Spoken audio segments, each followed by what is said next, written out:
Saudara-saudari yang terkasih dalam Tuhan, kita mungkin pernah atau bahkan sering menyimak berita tentang korupsi, baik melalui televisi, surat kabar, ataupun media-media online. Singkat kata, orang yang ketahuan melakukan korupsi biasanya ditangkap, diadili dalam persidangan, dan kemudian pada akhirnya diberi hukuman atau sanksi. Nah, selain hukuman yang mereka terima dalam persidangan, biasanya juga secara tidak langsung mereka mendapatkan sanksi sosial dari masyarakat atau orang-orang di sekitar. Nama baik mereka menjadi tercoreng, relasi mereka juga dengan sesama menjadi tidak harmonis, dijauhi oleh masyarakat sekitar atau orang-orang sekitar. Tindakan korupsi dalam hubungannya dengan iman akan mengakibatkan hati nurani kita tumpul dan juga menjauhkan kita dari Tuhan. Saudara-saudari yang terkasih dalam Tuhan, hal yang sama persis juga dialami oleh Sakeus dalam Injil hari ini.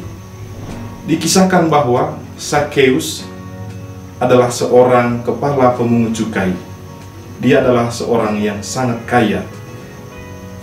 Dia bekerja sebagai pemungut cukai, memungut pajak pada masyarakat, dan untuk kemudian diserahkan kepada penguasa Roma.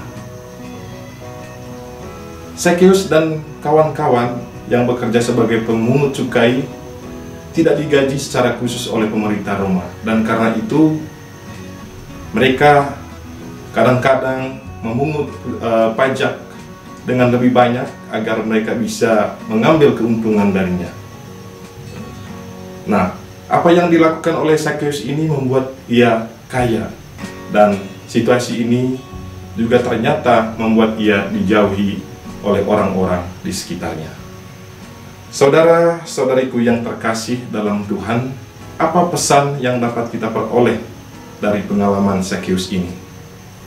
Poin pertama yang dapat menjadi pesan bagi kita adalah hendaknya usaha kita untuk memperoleh penghasilan itu dilakukan dengan cara yang jujur.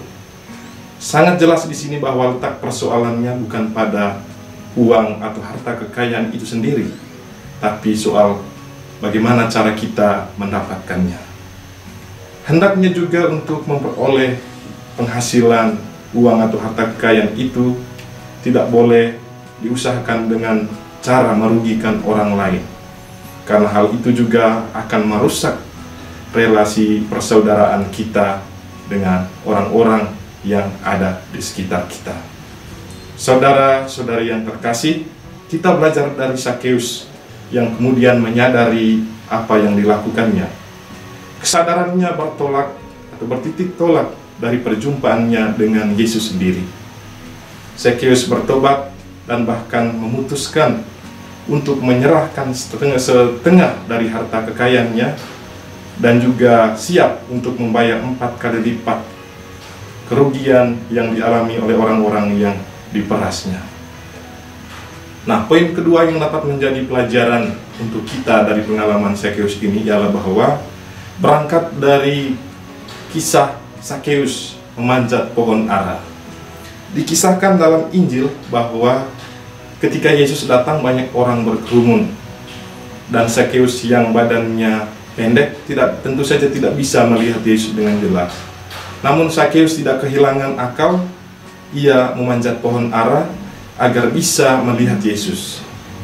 Yesus juga melihat Sakeus. Yesus sendiri memerintahkan supaya Sakeus turun dari pohon ara, karena ia hari itu ingin makan bersama Sakeus dan keluarganya di rumah Sakeus. Saudara-saudari yang terkasih dalam Tuhan, tindakan Sakeus memanjat pohon ara rupa-rupanya secara kasat mata merupakan suatu yang lucu. Kenapa suatu yang lucu? Karena memang Sakeus ini memiliki jabatan yang cukup tinggi, dan juga Sakeus merupakan sosok yang juga disegani oleh para pemimpin Roma. Hanya anak-anak kecil yang dapat melakukan tindakan seperti yang dilakukan oleh Sakeus ini. Namun saudara-saudariku, justru tindakan yang dilakukan Sakeus ini membuat dia menyadari bahwa ia harus kembali menjadi seorang anak kecil. Ia harus kembali menjadi seorang anak, yakni anak Allah.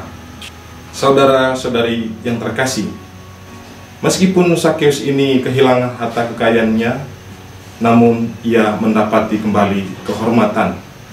Ia kehilangan harta, namun ia mendapatkan kembali sukacita dan kebahagiaan karena perjumpaannya dengan Yesus.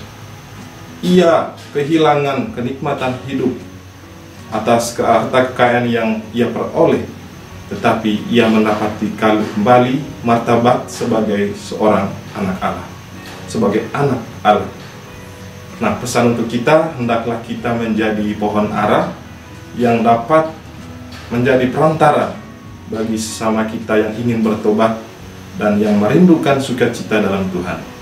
Semoga Tuhan memberkati.